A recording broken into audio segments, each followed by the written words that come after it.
Good afternoon. We are going to shift gears a little bit this afternoon and look at some issues that are not 100% climate change issue oriented, though, of course, whenever one talks about climate whenever one talks about energy, there's always a sort of a carbon emissions offshoot. But in thinking about this conference, there are some areas in the United States policy that get different kinds of attention.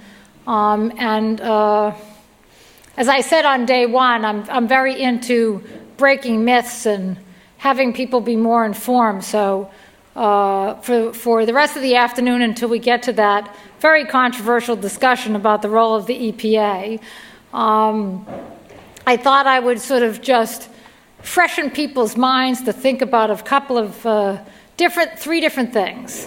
And the first one, which we seem to be very averse to in the United States, which we'll then hear about why when we do the next session about how Americans think about gasoline, is to think about public transportation.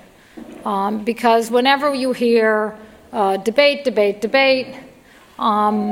it's just sort of assumed that we all have to get into our cars, we all have to drive by ourselves, and not a lot of attention is given to the idea of systems, urban design, telecommuting, flexible hours, all kinds of things that we see as totally inflexible that maybe aren't quite as inflexible as we believe them to be.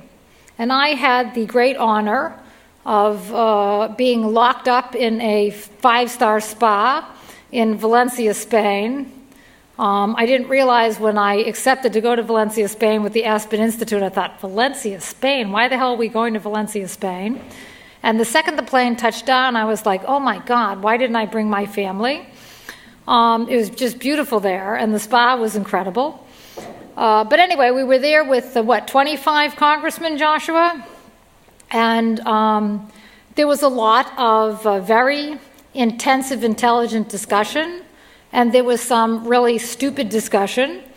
And the highlight for me of the entire week was hearing Joshua Shank talk about public transportation in the United States in a way that was so intelligent and in a way that I feel never really makes it out to the public domain.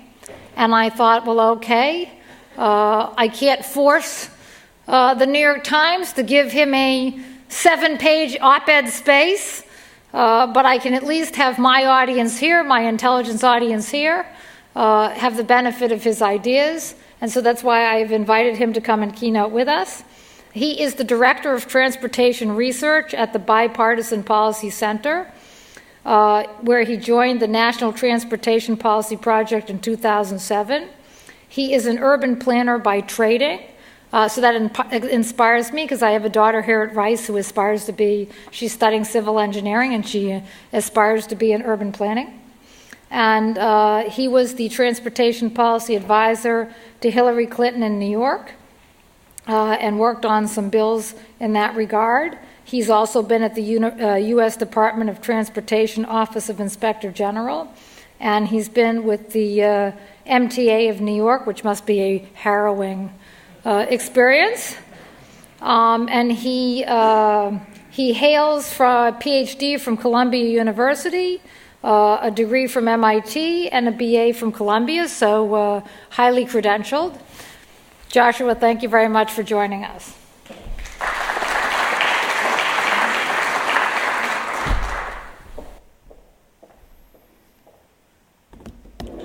Well, thanks so much, Amy, and I really appreciate the kind words and the opportunity to talk today. One of the things that Amy didn't mention in Valencia was that I heard after Amy's presentation, I overheard John Kerry saying, "Oh, she was really great and such salty language," and I thought that's someone I really need to get to know better.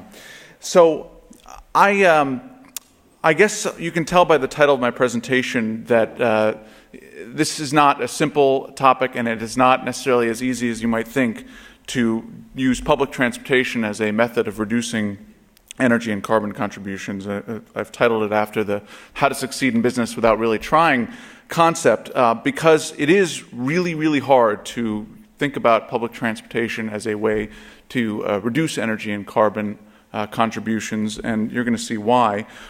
First, let me tell you a little bit, just a quick thing on BPC. Bipartisan Policy Center was founded by these four guys, one of whom has since left to become the ambassador to the Middle East, but Baker, Daschle, and Dole are still there, and the whole concept was, when they founded in 2007, was that partisanship was at an all-time high, and we needed to do something about it. So obviously we haven't been very effective in that regard, but we have been effective in putting forward policy concepts in a variety of areas that are bipartisan in nature.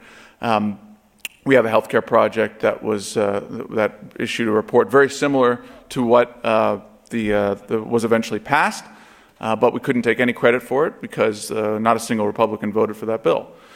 We've also got a debt reduction project. We've got a big energy project, the National Commission on Energy Policy, which was the origin of the center, and then we've got national security and homeland security as well. So it's important to emphasize that we are bipartisan. We're not nonpartisan. We're not transpartisan. We're not any other kind of partisan. We're bipartisan, meaning we come together to come up with bipartisan solutions to policy problems, recognizing that partisanship is not a bad thing. And it's not that we're just doing the objective, correct analysis. We're doing analysis, and then how do we get things done? These are the four guys who run the transportation project itself. You can see two Democrats, two Republicans. All our projects are kind of structured that way. These four guys oversee a larger panel of about 25 or so folks, CEOs and executives from lots of industries related to transportation, as well as lots of transportation policy experts. We do have energy people on that team, someone from Cummins Engine, and we also have someone from Toyota. So we tried to reach out beyond the usual transportation policy community in putting together this project. Here's what I'm going to talk about. Basically, I'm going to introduce you all to the fun world of federal transportation policy. I thought it was interesting. Someone before said, well, energy isn't getting the attention it deserves. And I thought, you're just not in transportation. Transportation is everything and thus nothing, right? Because it deals with energy, it deals with the economy, it deals with environment, and it deals with safety, and it deals with all these big issues, but doesn't deal comprehensively with any of them. I mean, it's just a part of all of them. And as a result, it really gets short shrift. There's often jokes made about, oh, who's the Secretary of Transportation? No one even remembers. But it is a fundamental component of the economy, and the current federal program is a mess, and so I'm going to talk about that. Then I'm going to get to the heart of talking about the role of public transportation and what that can accomplish with respect to energy and carbon, and then I'll talk about the vision that we've put out for what we see as the future of transportation policy. So here's how the existing system works, and I try not to be too cynical when I'm talking about it, but it's very hard, having worked in it for so long, not to see a tremendous problem. So here's how the current pie is divided in terms of spending, and I think the key takeaway from this slide, you don't need to know what each of these programs are, other than, first of all, you notice that 81% of the money is going to highways and 19% to public transportation. So that's something to note from the beginning. The highway, the system that we have in place today is an outgrowth of the interstate, the construction of the interstate system, which was a great concept and a brilliant economic move in 1956. But it's been built, and instead of closing down that program, we continue to have a federal transportation program that is an outgrowth of that, and thus oriented towards building large capital projects. And you'll see why that's a problem. But the real key point I want to make on this slide is if you look at where it says equity bonus, that's 17%. That's the largest highway program.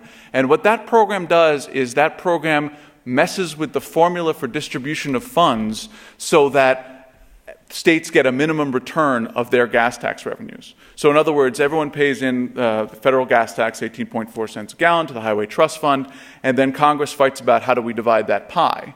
And as a result, everyone's focused on how much money they get, how much of their original gas tax revenues from their state, they're getting returned to them. And equity bonus is a program that serves no other purpose other than to make sure that everyone gets at least 95%, actually 92.5% of their return, of their gas tax receipts returned to them. So in other words, it's a revenue sharing program. It is not a program oriented towards any particular policy goals. It is not a program that is intended to accomplish anything. It is a program where there's a big pot of money and everyone fights over it. And the predictable result, most of you, if you've heard about federal transportation policy, it's because you've heard about the bridge to nowhere. That's the moniker that we're known by, and there's a reason for that. If you look at the growth in the number of earmarks in transportation bills, and I like to emphasize that this is a symptom of the problem, it is not the actual problem, because even with 6,371 earmarks in the last bill, the vast majority of the bill is not actually distributed through earmarks. So it's a small amount of money relative to the bill. The bill size is $300 billion over 6 years, and this is about 2% of that. But it's a symptom. If you look at 1987, there were 152 earmarks, and President Reagan vetoed it because there were too many earmarks. And he was overridden by Congress, of course. But now there were 6,371 in the last bill. So it is a symptom of a program that has lost any clear purpose. And we're out of money. Not surprisingly, when Congress has a big pot of money to spend and distribute among the pet projects that it wants to construct, it spends more than it takes in. So there's been no effort or any kind of leadership on increasing the gas tax since 1993. As a result, it's remained at 18.4 cents a gallon, while construction costs have increased and fuel efficiency has improved. And VMT has actually stagnated, and now we have a situation where we actually have no money in the Highway Trust Fund. Since 2008, we have been infusing that trust fund with general revenues, and those general revenues, as you know, are borrowed from China. So now the current strategy for transportation funding is to borrow money from China to build projects that are going to benefit members of Congress and their districts, not necessarily any kind of national transportation program. So that's why we created the National Transportation Policy Project, to help try to put forward a reasonable strategy for federal transportation policy. And here is the current program, just so you get a little bit better picture of what it looks like. There are 108 total programs under federal transportation policy. That's 108 different ways that we divide this pot. There's the core highway programs that really go mostly towards maintaining existing roads, but some new capacity. State DOTs have a lot of flexibility in how they spend that money. It's essentially a program whereby 80% of the money goes out by formula to these state DOTs and to metropolitan planning organizations, and they take that money and spend it on pretty much whatever they want. There are restrictions about what types of things they can spend it on. So you have to spend the interstate maintenance money on the interstate. You have to spend bridge rehabilitation money on bridges. But there are no particular performance measures or evaluations of what we're getting for this investment. It's very much a top-down approach where you say this money is for this money is for this. As long as you spend it on that, we don't care. So you could build a road that no one's using. It doesn't matter as long as it's a road that fits in with the criteria of the Surface Transportation Program. So it's not a well thought out or organized program, and as you can see by the orange circle in the bottom right, almost everything now is subject to earmarks. So it used to be that they would just set aside a pot of money and say, okay, we're going to earmark this, and everyone gets their project, and that's how we get the bill passed, and everyone's happy. Now, because the appropriators started to earmark discretionary programs, so the discretionary programs are programs that are not going out by formula, that are available. You could theoretically apply for a grant to get those programs.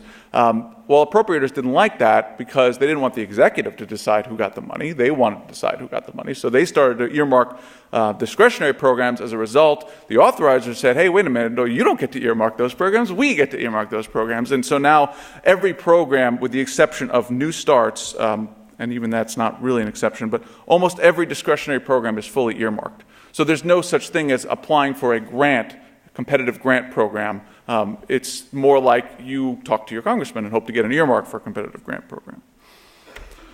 So now that you've been indoctrinated into why federal transportation policy is not going to work so well, is not working so well, and why it needs to be reformed, let's talk about the role of public transportation. You may wonder how at the Bipartisan Policy Center we like to stay informed, because most media outlets are rather biased. We stick to a newspaper that I think is the one true source of information and news in the country, and that's The Onion. If you're not familiar with it, I suggest you look it up online, because you'll find that it tells the truth. And here's the Onion's headline and perspective on public transportation. 98% of U.S. commuters favor public transportation for others. And they have a way of cutting to the heart of the matter. The reality is that public transit is often put forward as a solution for a lot of things. It was a solution to the energy crisis in the 70s. It was a solution to traffic congestion. It's a solution to the fact that we have an isolated society, that people don't talk to each other and we go bowling alone.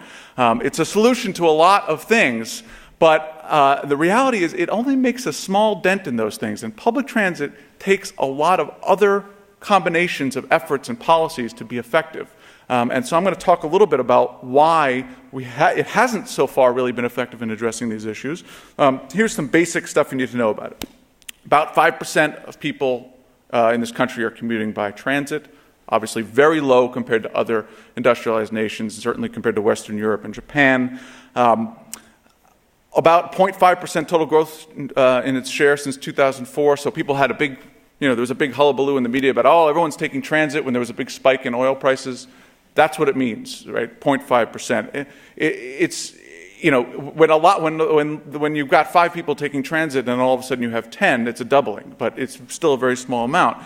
About 40% of this is really in New York. If you took New York out of the equation, we really have almost nobody riding public transportation in this country. If you distributed public transit funds on the basis of ridership, 80% of them would go to New York. It's not something that's really countrywide in a uniform way, because you can see number 2 is Los Angeles, and there's 7%. So a lot of people think, Los Angeles, they don't use public transportation, but they have an enormous bus system and a lot of people who use it. 53% of transit trips and 39% of passenger miles are by bus. So when we talk about transit as being this clean strategy for transportation, just keep in mind that most people on public transportation are riding buses, and most of those buses are powered by diesel. 1.8 billion gallons of gasoline and 16.2 million metric tons of carbon are saved by public transit every year. That's a nice statistic that the American Public Transportation Association would like to throw out there.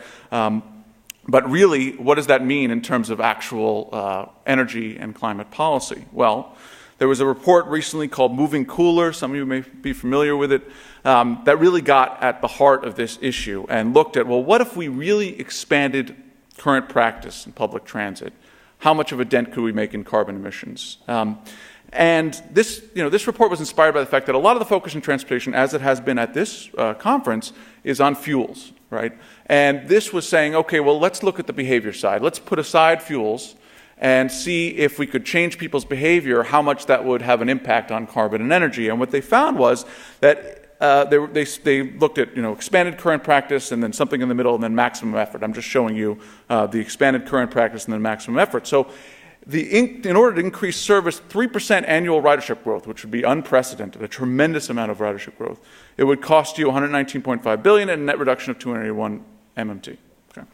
And if you wanted to increase to 4.67%, you'd have to spend almost 5 times as much, almost $600 billion, and you would get a little more than double the amount of MMT. So we're talking about a tremendous amount of expenditure over a very long period of time to get not inconsequential results, but to think of this as a solution would be misguided. Now, here's the point that I thought this report made very well. Now, you should know that this report was sponsored in part by the American Association for State Highway Transportation Officials, which is the lobbying group that represents the state DOTs. And at the last minute, they said, we don't want to be any part of this. We're pulling out of it. And the reason they did that was that this report looked at bundled strategies of public transit investment as well as many other parallel strategies such as pricing and land use strategies and HOV-type lanes, car sharing, and all sorts of different things, even telecommuting. And they said, if we assumed a maximum deployment of these strategies, what would we get? And what AASHTO said, what the trade association said, was that is so improbable. What you've put out is such an unrealistic policy scenario that we don't want to be any part of this anymore. And I think that speaks to the fact that this was just a study that was looking at scenarios. It wasn't making recommendations saying this is the policy. It was saying, what if we did this maximum aggressive policy? And the maximum aggressive policy, as well as even probably the lower level of deployment, were so offensive to the status quo that they couldn't be a part of it.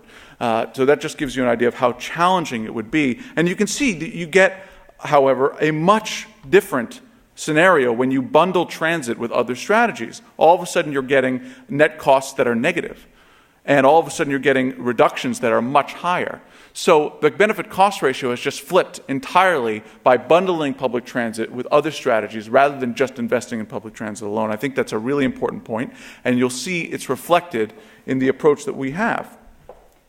So this is how we decided to tackle the issue. And then our report, which came out last summer in 2009, was intended to be a long-term vision for the future of surface transportation policy. It's not something that can be implemented immediately. It is a marathon, not a sprint. And the marathon we saw as taking about 20 or so years. But we said, here's where we want to go. We got to know where we want to go in order to get there. And that's what this is. Now, our approach was to first say, and this is a novel concept, what are we trying to achieve with federal transportation policy? What is the federal role in transportation investment? Transportation investment is an inherently local activity. People do not tend to vote for members of Congress or for the president based on transportation policy. They might vote based on whether their congressman got them a project that they wanted in their district, and that's why earmarking is so popular. But they're not going to vote based on whether their transportation policy is achieving economic growth goals. And at the local level, it's very different. At local level, transportation traffic congestion often ranks as one of the top concerns that people have.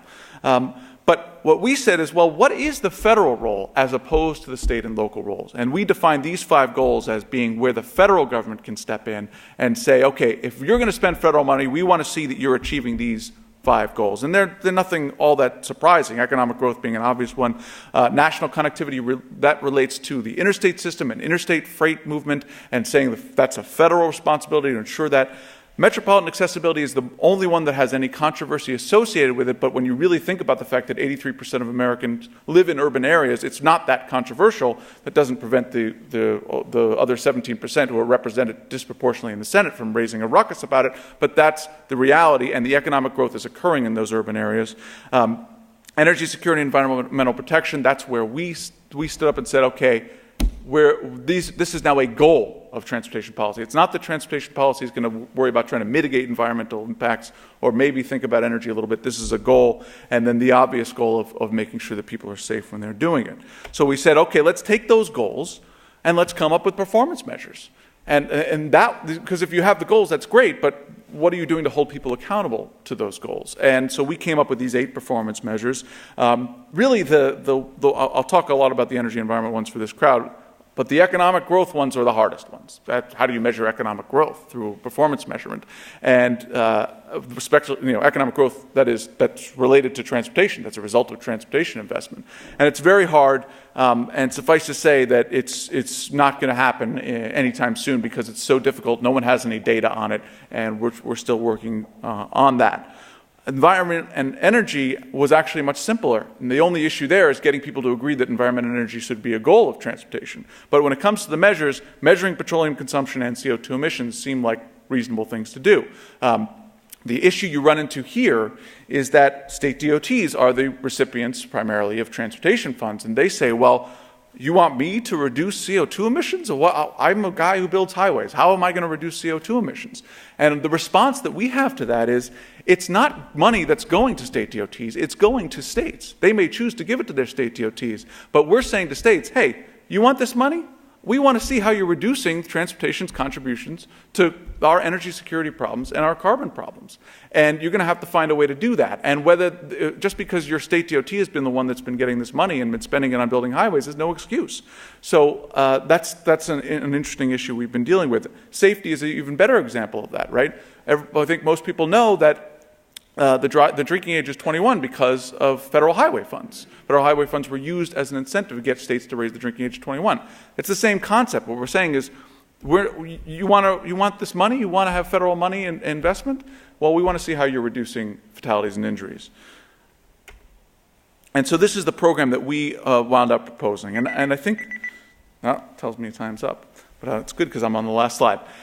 These programs are intended to be completely different than the existing system, not only that they're streamlined and there are many fewer of them, but the focus is on a bottom-up approach. So rather than the federal government coming in and saying, okay, we want you to spend this amount on transit, we want you to spend this amount on highways, and here go, and make sure you check all the boxes, we're shifting from a process orientation to an outcome orientation. What we're saying is, we don't care how you achieve these goals. We're just going to measure whether you're achieving them. And here are the performance measures, here's the money, go. The way the formula programs that we propose would work is that the states get the money based on a formula, as they do now. Again, we tried to be somewhat pragmatic, and with 4 former elected officials running the project, that was no problem. What we said is, okay, you get this money, but then we're going to measure the progress you make against these performance measures and give you a bonus based on how well you've done. So that every state would say, okay, here's what we did with our money, and here's how we improved our performance measures. And the ones that did the best job would get the most of this performance bonus pot, and the ones that did the worst job would get the least. And what that does is it says, okay, this money that you're getting to preserve your existing system also has to be used to operationalize the system to achieve these performance outcomes. And that's a very different approach than what is currently going on in Washington. It will take a long time to get there, but we believe this offers a framework. With the competitive capacity expansion programs, what we recommend was that the performance measures be applied prospectively. So whereas on the preservation programs, you can say, well, we did this, this, and this, and this is what we achieved in terms of progress. Here we talk about achieving prospective performance measures, and that's a lot harder because that involves modeling and all the sorts of things that are subject to lots of manipulation. But the concept is you have to come up with a program of investments that's going to achieve these goals. And this is what relates back to the public transit argument. So rather than say, here's your money for public transit, and we want you to use this money for public transit to reduce carbon emissions, what we're saying is, here's money. If you can come up with a program of transportation investments that reduces carbon emissions and improves economic growth and reduces fatalities and injuries, then you're going to have a good chance of competing for this money. And what that does is it shifts from a project orientation to a programmatic orientation. And that is the essence of how we're going to actually be able to achieve these goals. Because a project orientation like we have now, where we say, I want money for this project and I want money for that project, and then you build the highway or you build the transit line and you're done, is a recipe for not actually meeting the performance goals, because you build that transit line, but you don't deal with the land use and you don't deal with the pricing, then you're actually not going to achieve these goals. You're not going to achieve the energy and carbon goals. You're just going to have spent a lot of money on a nice project that people can cut the ribbon on, and that's not what we're trying to achieve with federal transportation policy. So the key to success in meeting these goals is to bundle strategies, is to focus on programmatic application where you are not just simply building projects in isolation. I'll give you one clear example before I move on, which is that if you think about a new transit line like the one you have here in Houston. If you build a transit line and the highway that is running parallel to that transit line is untolled and is therefore seen as free, then there's very little incentive for people to shift to the transit line. But if instead you took that highway and you tolled it, and you took that money and you invested in the public transit system, and you made changes in land use planning, then you would see some real changes over a sustained period of time that could actually achieve performance goals. And that's the essence of what we're trying to do, is to get people to think about this comprehensively, get them to think programmatically, and that's a real change in mindset that's very hard. So what we're doing right now is we're pushing for a transition to this performance-based program, and that involves a lot of work that no one finds sexy about trying to make sure people have the right research and the right data and the right tools, and that's very hard to get congressmen behind, but it is something that we're trying to do. We're coming out with a paper about transportation and jobs, a pretty hot topic right now that's going to be coming out in the next couple months. And then finally focusing on wise investments with constrained resources. There is no money, as I mentioned. We need to address that issue somehow, but in the meantime, there's not likely to be any gas tax increase anytime soon. In the meantime, we actually have to think about how to make wise investments with the money we have, and we're not doing that. So our focus is on say to Congress, well, if you only have X amount of money to spend, which we now have about $36 billion coming in tax revenue every year, which is a lot less than we've been spending. If you only have that much to spend, what should your national priorities be? And even thinking about that is a large step for Congress, but it's something that we're going to be pushing for in the next couple of years. So thank you so much for your time. I really appreciate it.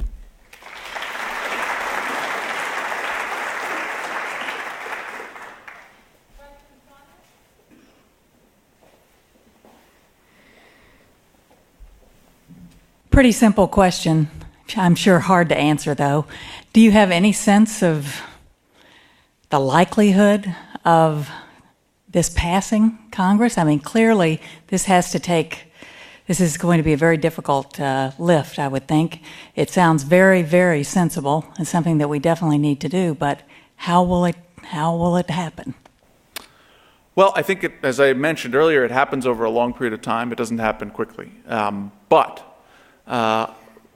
it may not be as dire as I've painted it, in the sense that the rhetoric has changed dramatically over the last 5 years. So when the last bill came out, there was the Bridge to Nowhere scandal, and then the Minneapolis bridge collapsed. Transportation was really seen in a very negative light. And I think that, along with this tremendous reform effort that we're a part of, and we're not the only ones talking about this, have changed the conversation, so that when I came to work for Senator Clinton in 2002, everyone was saying, well, let's just, the current legislation that we had, T21, that's good. Let's continue that. Don't mess with it too much. And that's pretty much what we did. Now everyone's saying, yeah, there has to be change. There has to be reform. It can't go along with the same thing. So the rhetoric has changed. When Congressman Oberstar, the chair of the Transportation Committee, came out with his bill last summer, although it was very much a top-down approach, and it was very much, I'm trying to figure out how to say this, very much in line with the rhetoric that we've been talking about, a performance-based approach. When you drilled down to the reality of what he was proposing, it was not that different. So we've achieved the change in the rhetoric. He's talking about performance. The administration is talking about performance. Everyone is talking about a performance-based federal program. No one is doing a performance-based federal program, and that's the next step. So I guess I see it as possible if we have leadership on the relevant committees, that's EPW in the Senate and T&I in the House, that care about this and push it as an issue. Right now, we do not have that leadership. I don't see that changing with a Republican takeover of either house. The one person I will put forward as the two people in the Senate who could do this, who are leaders in this area, who care about it. One of them is Senator Carper, and the other is Senator Warner. And it is a remote possibility that Senator Carper could be the chair of the Environment and Public Works Committee. So it's not hopeless, but we need real leadership to make it happen.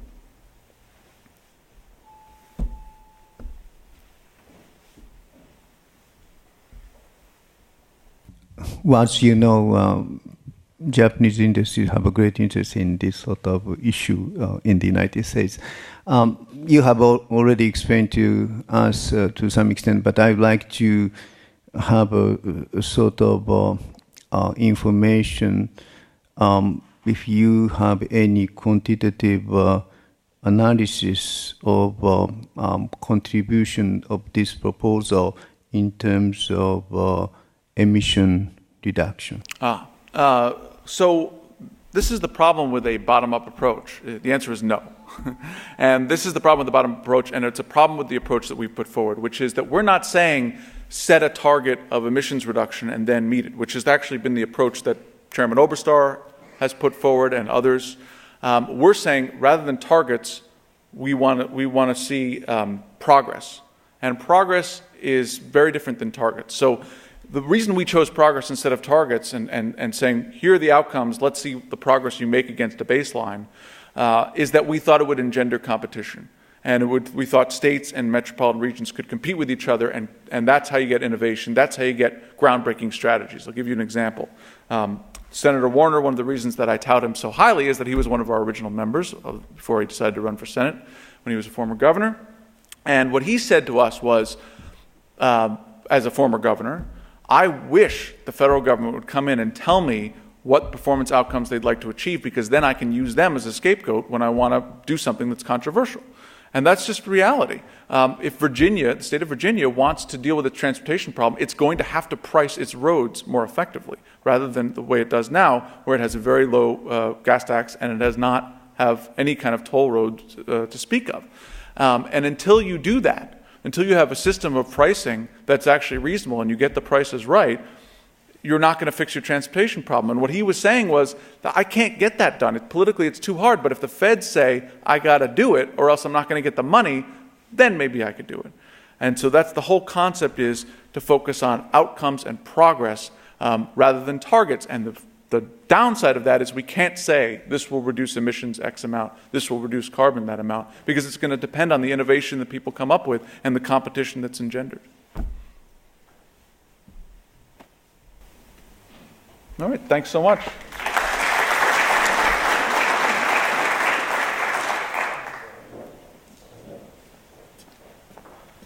Okay, so I'm going to let Amy rest her vocal cord for a little while and MC basically for the rest of the afternoon. But we're going to start off with a discussion about, I love the title, by the way, happiness, or is it unhappiness, and gasoline prices. It's actually going to be a dual presentation between Soumya Chattopadhyay and James Cohn. Soumya is a senior research analyst at the Brookings Institution. He's also an adjunct professor and a doctoral candidate at the School of Public Policy at the University of Maryland. He's worked with the World Bank's Finance, Private Sector Development and Infrastructure Group, as well as with Development Economics Research Group. He's been a contributing editor to the Journal of Public and International Affairs at Princeton, at the Wilson School, and his recent research, which is in line with what he's going to talk about today, along with James, has focused on the impact of international trade and economic events on individual well-being and perceived economic prospects. Soumya, I'll invite you up here, but I'm going to go ahead and read James's bio in the interest of time, so you'll get an introduction to James as well. He's a research associate here at the Energy Forum, and he's actually, from a little personal note, he's actually contributed in major ways to this study, just in terms of some of the background research and fact-checking and things of that nature for all of us. So I think I can say this to a person involved in the study. James has been incredibly valuable in getting this across the finish line. His research interests include renewable energy, U.S. strategic energy policy, and international relations. He previously interned at the Energy and National Security Program at the Center of Strategic International Studies, so CSIS, the Transportation Program of the American Council for an Energy Efficient Economy, and Syntec Inc., which is an alternative energy consulting firm. He's got a very strong interest in alternative energies, and that's actually why his expertise really brought a lot of value, particularly when we started talking about wind and potential for wind and other renewable forms of energy. So with that, I will step out of the way and let Soumya take the podium, and when you're done, James, just go ahead and come on up.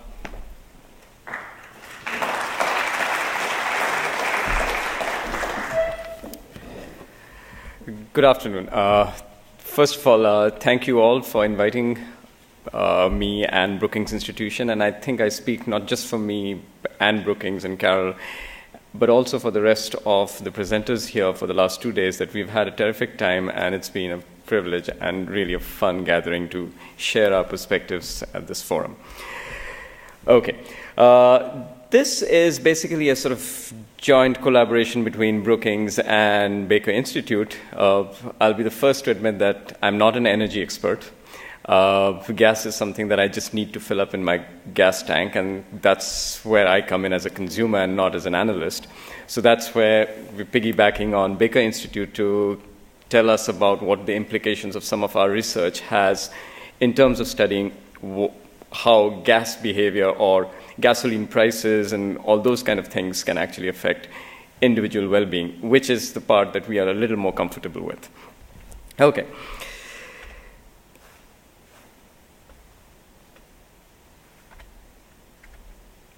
Okay, so just to set the stage, we are looking at pretty much an analysis of the last 2 years, and by last 2 years I mean from January of 2008 till the end of to December 2009, and this is kind of a sort of standout period for more than one reason, as we all have witnessed. It marks, this is a time when we had unprecedented economic and financial crisis, as well as some huge volatility in gas prices. And so we kind of juxtaposed the effects of both of these trends in two different sort of related fields, and then looked at how would they actually impact individual well-being. And in doing so, we were also trying to find out, are there some special sort of characteristics of different cohorts responding to these phenomena differently? Are there some regions which have some specific sort of standout effects than others? And so to kind of tease out sort of elements of it in sort of slices. What we use primarily in doing so is this whole notion of happiness economics. It's kind of a new tool in economics. It's a sort of an extension of the sort of classical modes of analysis in economics, except that it actually allows us something more that traditional economics did not. And one of them is it allows us to find out well-being indices and quality of life issues, and gets us results which in normal revealed preferences we wouldn't have got, because normal in classical economics we have is a constraint of income, and given our income, what is the best we can do is the kind of answer that we typically sort of explain in textbooks, and which is what I earn my daily bread and butter teaching grad students, saying, okay, this is the best you can do given your income. Now, in happiness economics, we can actually go beyond that by saying, okay, we're not constrained by what we can actually do, but if you could imagine and then use that as a benchmark and then respond to some survey questions, use that kind of information to then get to the analysis and then get to the results. What is the results that we get? And that's the kind of benchmark for happiness economics. And I'll actually deal a little more into sort of introducing this topic, because I'm pretty sure this is something which most people here in this group may not have actually read much about in the past. So it's one of my ways of actually making a pitch for this new branch of sort of growing economics or economic analysis. One of the critical things which happiness economics actually allows me to do is it's when we look at individuals, we are looking at gasoline prices, and they're really kind of constrained, or they don't have much control as to what prices they face at the pump. And yet they're sort of responding to it. So instead of just looking at how much gasoline they're filling up or how much gasoline they're consuming, this is allowing us to see what's happening to well-being indices, where would they want to be, and where they are in comparison to where they want to be. Some of the papers that we have written have actually recently been published. Now, please bear in mind that since we were not gasoline experts or energy price experts, most of what we did was looking at the economic crisis of the 2008, 2009, and then kind of extrapolated some of that results and juxtaposed that with the trends of gas price movements, and then try to tease out some results from that. Okay. Now I come to the whole notion of methodology. Now, economists traditionally have shied away from using survey data, which is the basic sort of rubric on which we build this happiness economics. Now, primarily because there weren't such good surveys, household level surveys that were actually readily available. That's not true anymore, because starting with agencies, or traditionally we used to have just the census or some things like that, which was once in 10 years. But now in the last 10 years or so, we've actually had commercial agencies, and by that I'm primarily referring to something like Gallup, which actually polls, let's say, about 1,000 people every single day in US and asks them a series of questions as to how you're doing, in loose terms, but more in concrete terms. How happy do you feel? Or what is your level of well-being? And apart from those kind of open-ended questions, which people can then sort of define how they want to define, you also have sort of bounded questions, which says, on a scale of, let's say, 0 to 10, 0 being your worst possible imaginable life and 10 being the best possible life that you can imagine for yourself, where do you think you are now? And we typically call that as the best possible life question. Or similarly, on a scale of 0 to 10 or 0 to 4 or whatever be the scale, imagine that's 10 being the best possible life that you could have. Where do you think in 5 years you will be? And so we use these kind of measures to actually have a notion for what is the well-being, or what is the, in other words, happiness index of a person. And then we can actually track that, these indices, how they move over time, and also match it up with events and macroeconomic conditions which might change.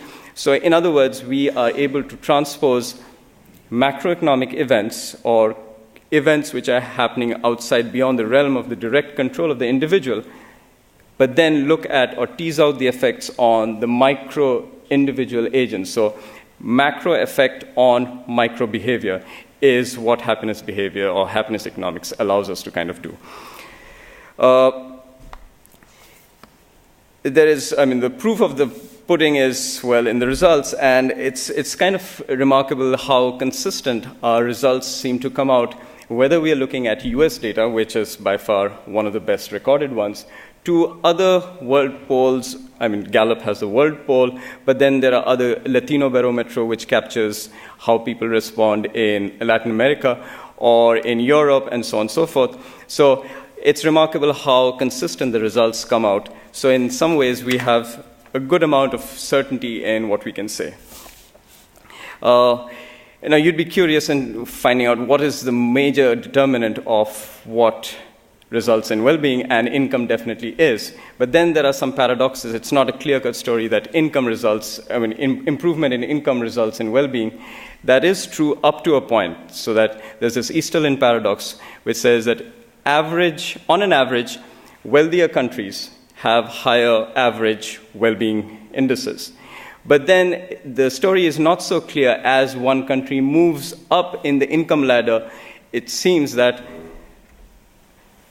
the well-being indices or the best possible life does not follow the same linear trend. Well, so there's an unexplained story in it. In fact, there are some countries which, maybe for cultural reasons or some other reasons, may actually be fairly low on the income scale, but fairly high on the best possible life scale. Now, bear in mind, though, that these results are fairly, it depends on who you're looking, who you're checking, and what methodology you're sort of using. And there's a debate going on, because as in any upcoming field of research, it actually happens that it's not settled. One of the things is age has this U-shape. So if you have a midlife crisis, well, this kind of explains why it is so. And this is fairly persistent. Now, we looked at the economic crisis, and here this is a juxtaposition of the Dow Jones Industrial Average and the average best possible life, and we actually see what's been happening in 2008 and 2009. So it declined with Dow Jones Index, and remarkably, it started picking up when the Dow Jones Index kind of had stabilized. But then, as you see, the best possible life more than matched where it started. So that could, there are many such explanations which can actually come up with, and we can share that in the question answer session. Okay. Sorry. Okay.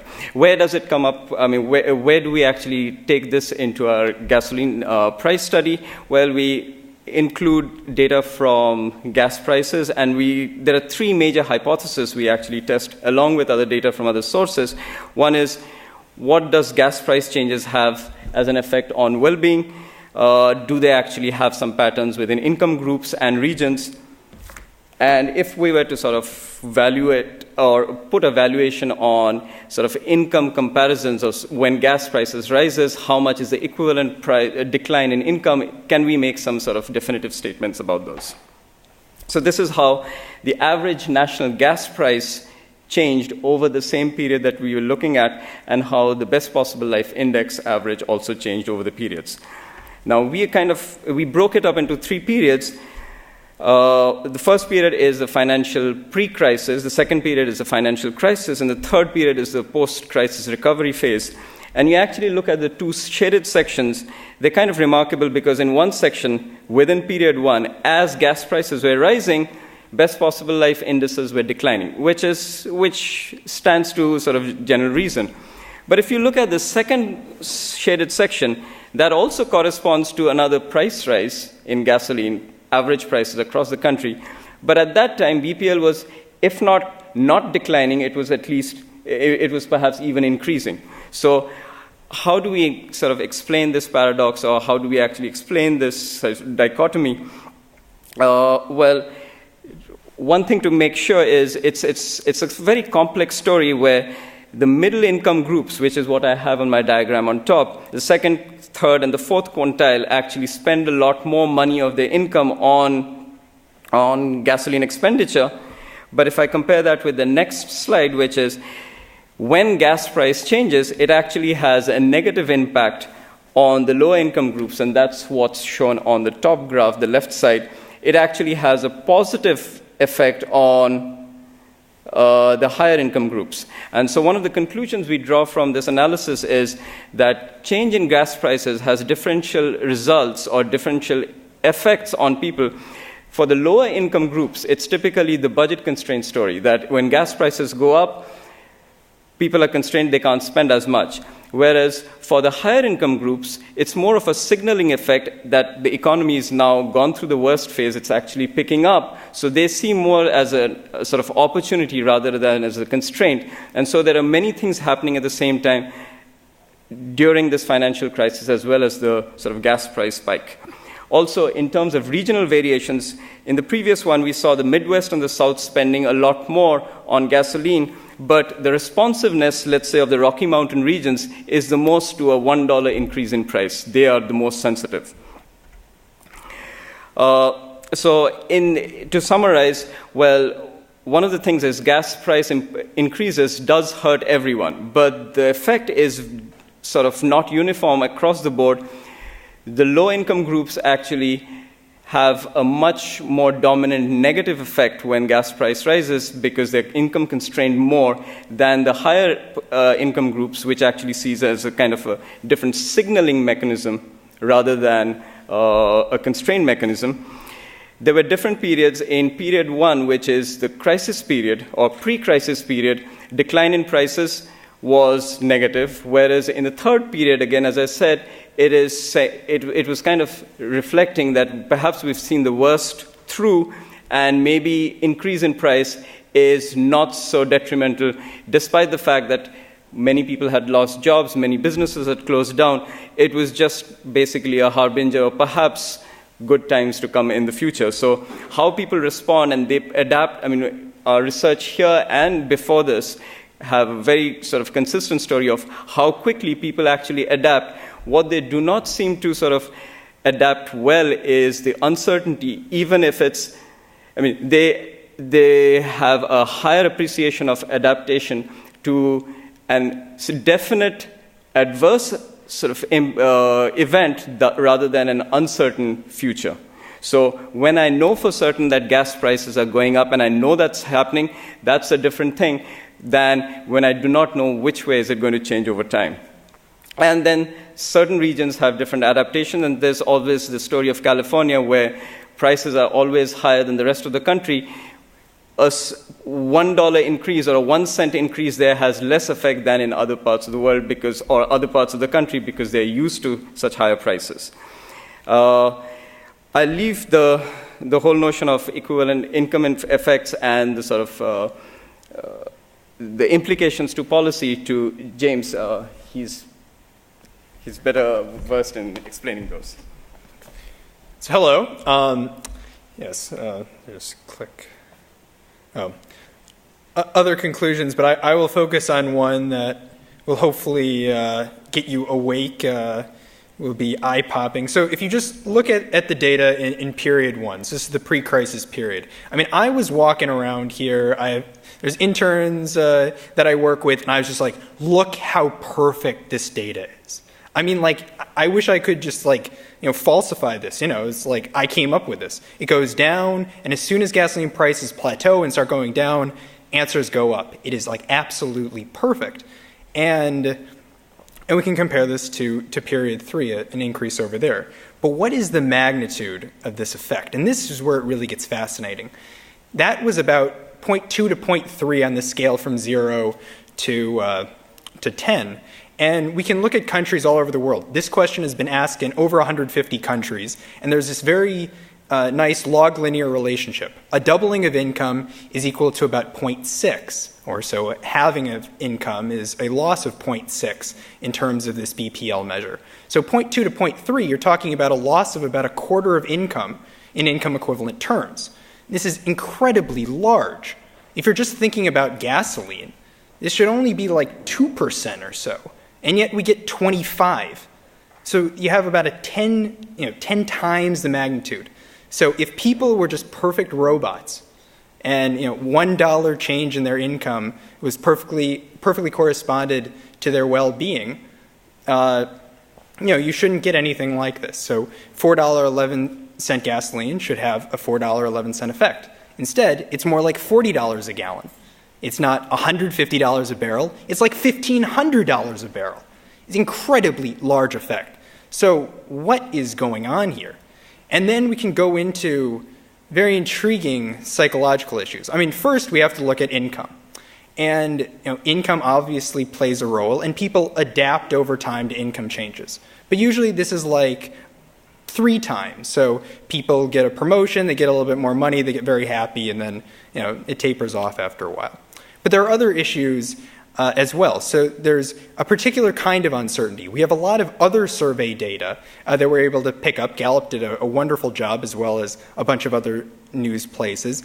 And in mid-July 2008, with prices over $4 a gallon, 5% of people thought that prices were going to go down. 51% thought they were going to go up a lot by the end of the year in 2008. 0% thought they were going to go down a lot. 0% were correct. So everyone was very certain that things were just going to keep getting worse, but maybe they didn't know just quite how bad they were going to get.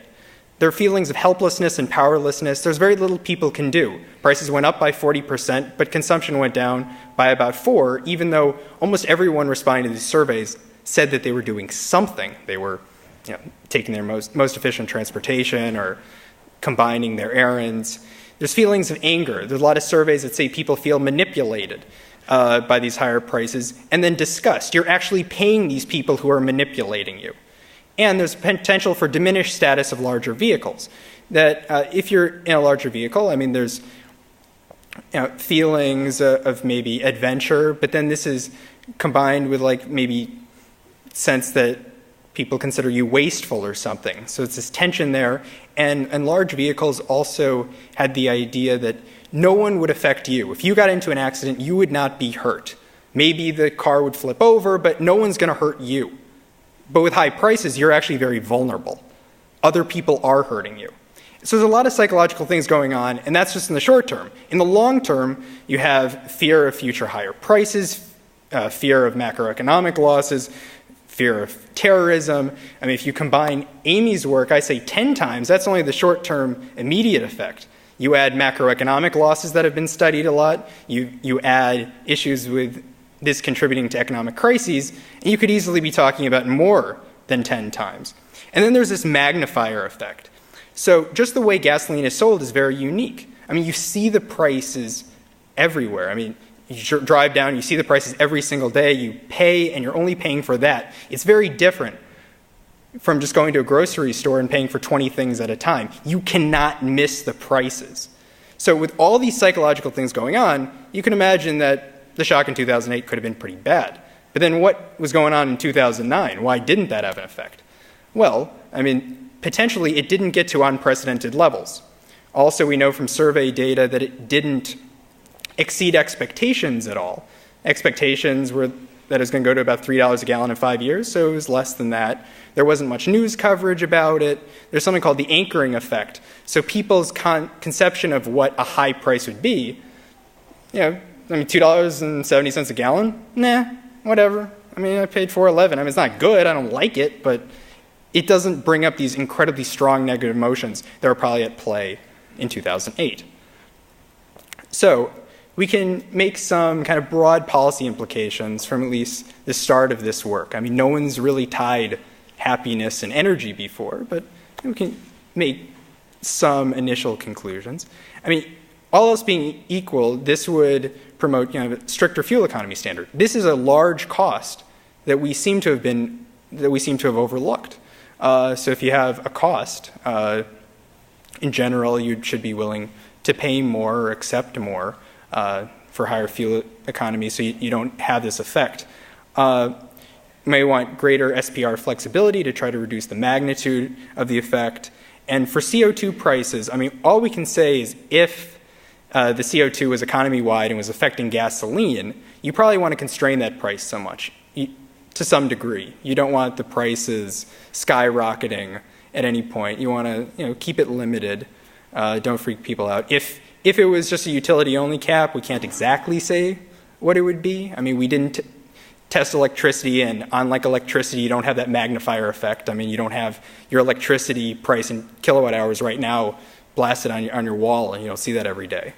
Lower income households did seem more affected, and there were different ways of looking at it. They always seem affected, so it might be good to have some transfers to them. And then also, if we think about the actual mechanisms that may have caused such a large negative response, that could possibly lead to some policy conclusions. So say people actually felt fairly helpless. They couldn't really do anything to reduce their gasoline consumption by very much.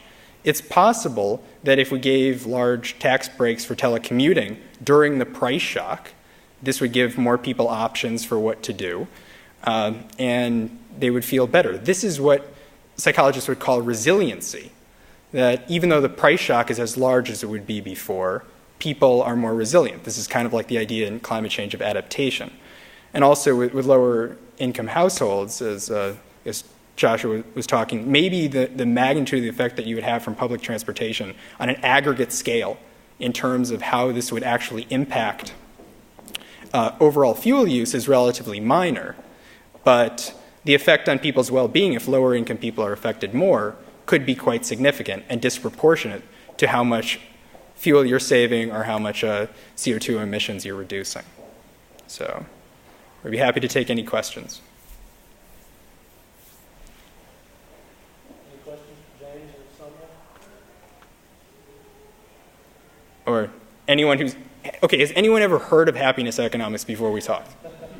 Okay, like 3 or 4, 5, okay, good. 6 maybe. All right, thank you.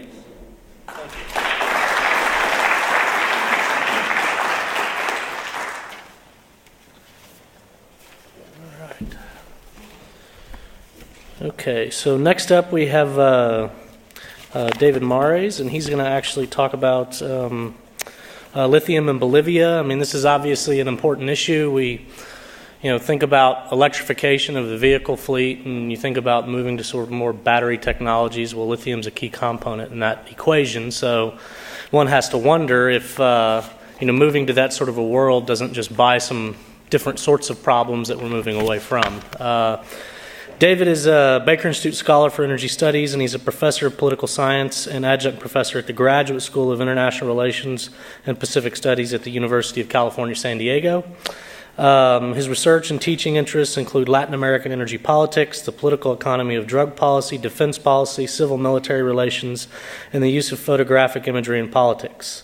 He's published many books and articles in numerous journals in the Americas and Europe, and he has prepared reports for a number of international research institutions, and he is an associate fellow of the Inter-American Dialogue in D.C., a fellow of the Academic Forum of the Summit of the Americas in Montreal, and a member of the Tri-National Academic Group on Governments in North America in Monterey. David, podium's yours. For clicking this, This one. oh, just the arrows. Okay, thank you. Some of you may think of lithium and Bolivia in terms of the New York Times stories and other journalistic treatments that talk about Bolivia having half the world's lithium and our movement towards more battery-operated transportation, et cetera, and worry about whether our energy security is in fact going to be significantly undermined in different ways in the future. So this paper looks at Bolivia, looks at the lithium market in order to strip away some of those false impressions, yet help us, in a way, empathize with the challenge that Bolivia is facing. We have to remember in Bolivia, for over 500 years, they've exported natural resources, and 60% of the people live in poverty. Okay, this is the first time that those people have a government that actually represents those people. So understanding some of those dynamics can help us understand something about Bolivian lithium policy.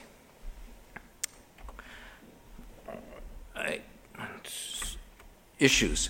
Bolivia believes it has significant market power and it insists on state control over lithium extraction, over technology to be used to extract that lithium and process it, the actual processing facilities, the production of batteries. The Bolivian government has said you have to produce batteries in Bolivia if you're going to use our lithium. And at different points in time, there have even been some hints that they like to see EV vehicles made in Bolivia. All of this based on the idea that we dominate the market. All right, so we're going to set the terms this time. Some people fear that, in fact, Bolivia has the ability to control or significantly influence the market. In order to understand whether they have that ability or not, we need to look at two kinds of things. First is resource nationalism, okay, the market versus the state. With the dynamics of that, the relative distribution of influence between government and market. The other thing that we do have to keep in mind is also the question of who actually controls the resource. Is it the national government or is it the local communities? Okay, both, that's going to play in very importantly on what the Bolivian government can actually do and what investors who come in can actually do. So I'll look at both of those. The conclusion, let me put the conclusion right up front. Local politics pushes government to insist on state control and significant appropriation of rents. A strong but not exponential increase in demand keeps Bolivia out of the market if it insists on its preferred policy. Okay? And even a significant increase in demand for lithium is likely to provide Bolivia with only a small window in which it would be a major player. Okay, so let's go through and see why I come up with these conclusions. First, what is resource nationalism? It's a term that's used a lot, and we don't usually think about what it actually means. It's a pejorative term for some people. It's a great raise your fist and flag term for other people. All right? Resource nationalism is based on the idea that the resource belongs to the nation. Okay? It includes a perception that the value of that resource is inherent in the resource. It doesn't depend on markets. It's in the ground, it's got a value. Okay? Government, under resource nationalism, government is supposed to set the terms for the exploration, production, industrialization, transportation, and distribution of that resource. Why? Because the resource belongs to the nation, so it's for the good of the people, and it's got a value, but obviously the people who don't belong to the nation want to appropriate that value. So in order for the nation to get its true value, the government has to do it. All right? So those are the key concepts behind a resource nationalism perspective. In this kind of a perspective, you will see state-owned enterprises operating throughout the chain. whether it's at the exploration level or in the transformation level. Private investors aren't always locked out, but if they're brought in to provide a service. Okay, they're not brought in with the idea that they can own anything. They're just brought in because we need a service, so we'll pay you for the service that you provide. And public policy is designed to capture maximum rents. So that's the perspective that the Bolivian government has looking at this, because that's the perspective that the people in Bolivia who democratically elected their government have about the natural resources in Bolivia. And it's not something that they just woke up with one morning. It doesn't depend on Marxism, etc. In the Bolivian case, it really does come out of 500 years of experience of exporting natural resources. That may be their perspective, but then the market really does exist. So we need to see what's the congruency between their perspective and what the market actually, market characteristics actually are. Two things that I want to focus on here. One is that the demand for lithium is actually uncertain. It's uncertain for a number of reasons. And then secondly, that the supply is also uncertain, but it's uncertain in a way that I think is captured more by talking about latent supply and sort of the expectations in the future about increases in that supply. And I'll go through these reasons next. Demand. Let's just think about the Chevy Volts battery. It weighs 400 pounds. Okay, 4 pounds of that 400 pounds is lithium. Okay. Current reserve estimates of lithium in the world are 9.9 million tons. And if you translated all that into car batteries for Chevy Volts, you'd have about 5.4 billion Chevy Volts. Okay. 5.4 billion dwarfs the 800 to 850 million vehicles worldwide, or the prospects for 2 billion vehicles by the year 2030. Okay. Other uses, yes, we have batteries in our computers, etc., but other uses just aren't going to dramatically increase that demand for lithium. So right off the bat, the thing we have to recognize is that there is no shortage of lithium in the foreseeable future. Okay. Lithium prices in 2008 were $13 a pound. It's a tiny fraction of the batteries. The cost of an EV battery can be over $10,000. Okay, at $13 a pound, 4 pounds in a battery, you're talking $52. Okay, so lithium just isn't this thing by which the EV market can be extorted. Okay, demand characteristics go to further undermine the idea that lithium producers could control the market. Consumption characteristics, if you read the New York Times article or the Economist article or a number of other ones, they talk about Bolivia and Saudi Arabia. Now, Saudi Arabia exports petroleum, right?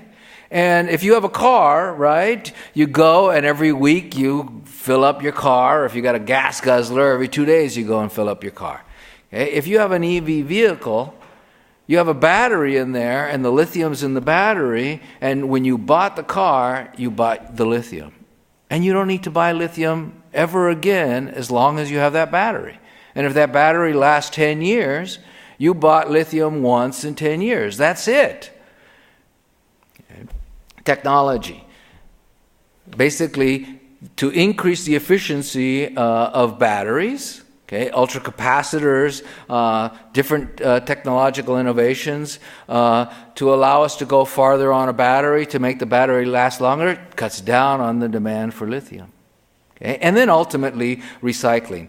Don't recycle much lithium now because it's just not that expensive, right? It doesn't make sense to recycle lithium at this point, but when you've got a battery and it's used up, the lithium could be recycled. So that puts a cap on how high or how much market power a lithium supplier could have on the market. Supply sources.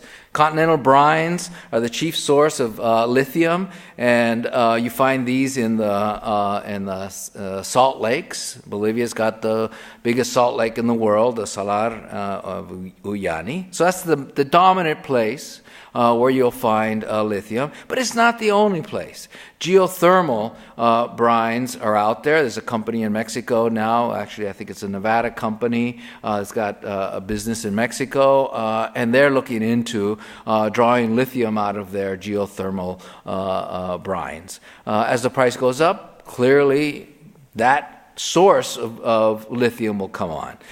Minerals and clays also have lithium. Even seawater can yield lithium if the price goes up 5 times. South Korea is investing in technology to make extraction of lithium from seawater commercially viable by 2015.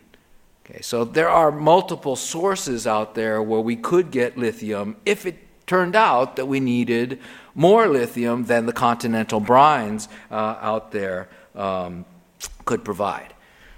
Globally, current commercially viable reserves, 9.9 million tons. Chile's got 76% of that. But you'll notice it's concentrated. Those reserves are concentrated. Chile, Australia, China, Argentina.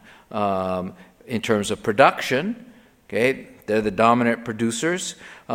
In terms of holders of reserves, Bolivia, Chile, Argentina, China, and the U.S. Okay, so the U.S. has about 10%. China's revised its figures upward.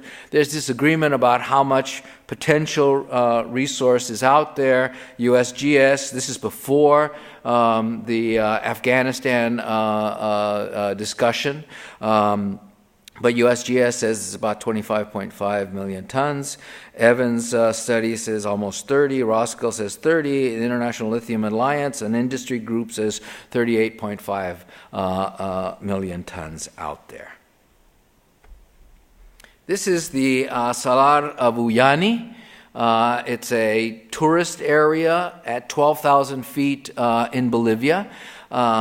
And this is where Bolivia believes that it would be drawing those lithium deposits. So let's look at the Uyuni Salar. It has a lot of lithium, but that lithium is in low concentration.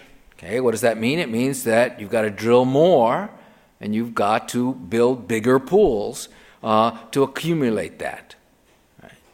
Significantly higher ratios of magnesium in Bolivian lithium than in competitors' lithium. Okay, what does that mean? It means more expensive extraction and processing.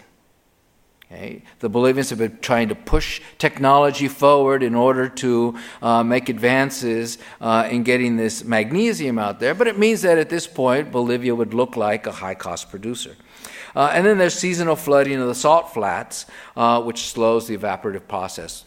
You put the lithium out there on the salt flats and the sun evaporates the water, and what's left there you then process. Okay, well, you get this flooding that slows down the whole process.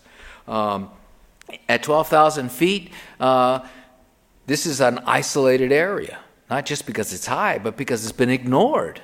Okay, so there are few roads in there, and the roads get washed out with the rains. There's a poor rail system up there. There's no gas up there. The government's talked about building a gas pipeline up there to fuel the industry that they hope to create up there. There's poor electrical infrastructure up there. There's very little water up there for the people who actually live there, and lithium processing, like most mining up in that area, uses a lot of water. And then there's a lack of skilled labor, and the Bolivian government is insisting that, in fact, you will build this industry around batteries, and you'll have Bolivians working in that industry. So it's a huge challenge. Environmental issues, mining in the salt flat. We talked about extensive drilling and large pools. Extensive use of water in a place that has limited water and inadequate distribution, and then highly toxic processing plants and battery factories. Environmental issues have become political issues in Bolivia. So we can expect that there will be environmental challenges to government policy in the Uyuni. So why does the Bolivian government insist on a policy that doesn't look very well if you look at the market, and then if you look domestically at what they're trying to achieve, it's not likely to achieve that either? Right? Well, there are three places to look. It's a combination of these three. The political system is highly inclusive of people who have been marginalized for 500 years and people who don't understand markets. The only thing they understand about markets is they have been screwed by markets for 500 years. Okay? So these previously marginalized people are now empowered, and they're demanding that their government just change this. Go ahead, change it. Right? We live in the United States. We understand how people think, if I want it, I can have it, right? So Bolivians are less different. They're just poorer. Low competitiveness in the Bolivian political system. What does this mean? The opposition doesn't have the ability in Congress or in elections to actually call the government on the effectiveness of its policy because the opposition doesn't win. All right? Combination of part of that opposition was in power for these 500 years, and part of it is that the system is moving against them. But what this means is that from a policy-making perspective, the government can basically do what it wants. Okay? The only people it has to keep happy are the people out in the streets. Okay? It doesn't have to worry, the Morales government doesn't have to worry about Congress. Okay? And then if we look at the leadership, Morales and Vice President Garcia Linera, they're very innovative. They have a new vision for Bolivia. Okay? They're not Marxist of the Soviet era type. Okay?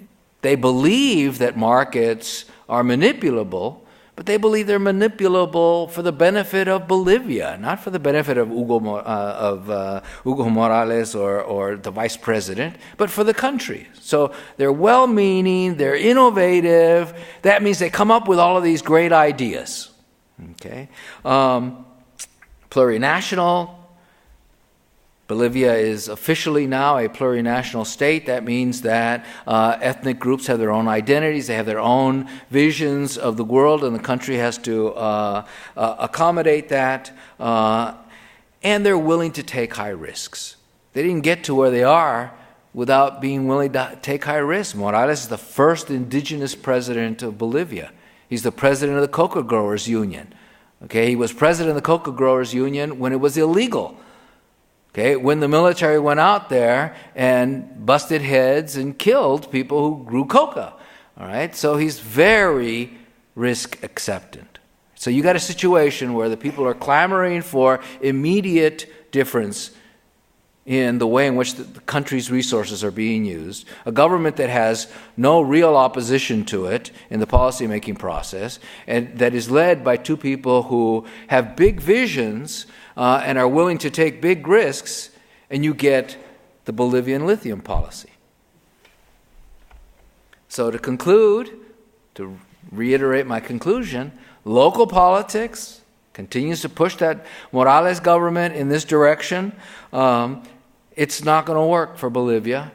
It's not going to provide Bolivian lithium to the world, but that's actually not likely to be a major issue for the world. So the real losers in this story are the Bolivians, not the world, not the EV market, etc. Now, Korea finally came on board with the South Korea, with the Bolivian government. They have signed a memorandum of understanding that they will help the Bolivians develop their lithium industry. The Japanese had been there for a while, but could never come to an agreement because they could see the issues. The French have been there, the Italians have been there. Nobody would get to the actual signing. The Koreans did, but you'll notice the Koreans are also betting on seawater for lithium. The Koreans just bought 30% of the big Argentine lithium places. So my sense is that the Koreans have a memorandum of understanding that's going to be very much like lots of the memorandums of understanding that Latin American countries have, which is it's a piece of paper, and if things actually change, maybe money will flow, but if they don't change, money's not going to flow. So, thank you.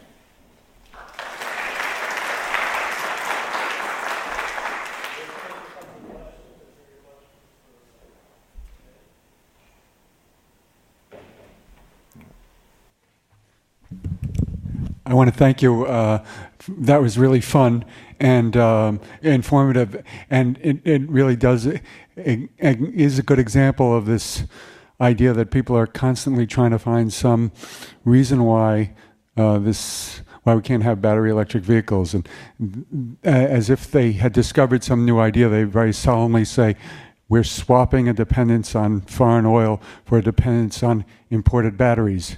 And the one extra piece that I would add to what you say is that there's no comparison between an extortion relationship with a petro-dictatorship and a trade relationship, which we already have for batteries with China, with Korea, with Japan. And so there's this worry about batteries becoming the new oil. So thanks.